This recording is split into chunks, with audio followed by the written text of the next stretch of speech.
16-year career playing a game that's constantly changing. How did I do it?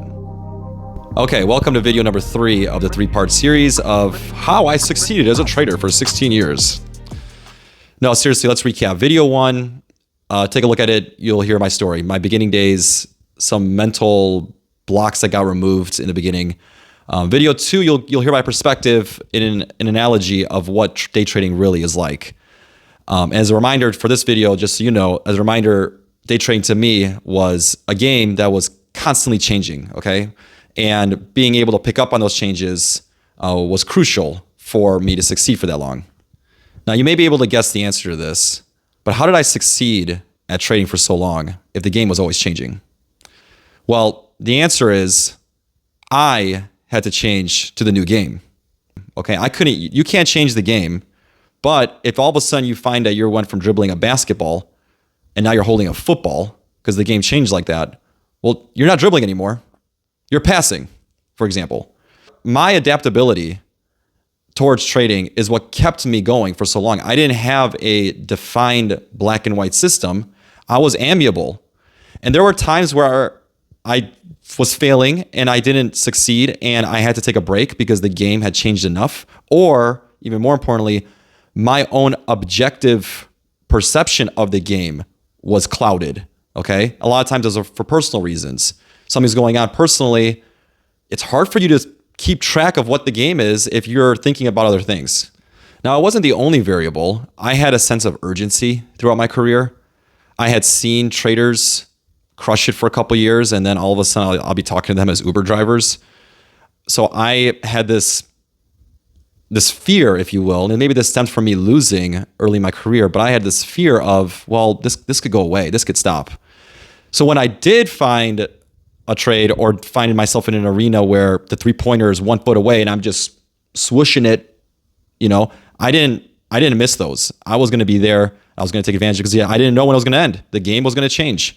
So certainly that helped. Being in a great environment with others who also kind of had that same philosophy certainly helped.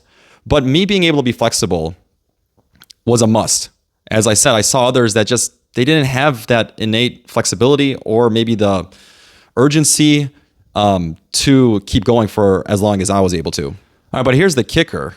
How are you supposed to know that the game has changed?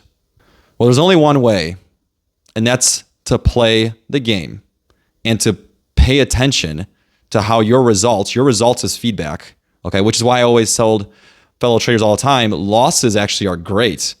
Losses, if you consider it tuition paid, is also feedback that's telling you, wow, you're not getting it, you're playing the wrong game.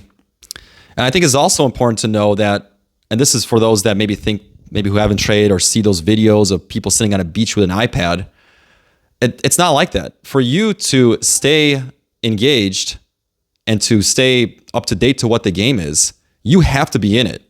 You will become consumed by it. It's not a relaxing endeavor. This idea of be a trader and retire on the beach with your iPad, like doesn't exist. It's work. You have to put in work. You have to, again, take those losses and do anything you can possible.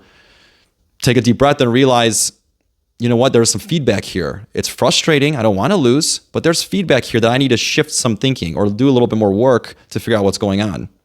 Now, sometimes, of course, taking a break is a good thing. Like I said, if the hoop is tiny and your ball is massive and you're trying to shoot in that thing, like that's time to take a little break. But you're only going to know that from feedback.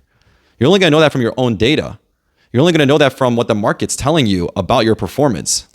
Okay, so to know that the game is changing, it's important for you to be involved with the markets, get the feedback, pay attention, be objective as you can, take good notes, and try to figure out those subtle changes and do what I like to call R&D trades. Okay, that means throw one out there.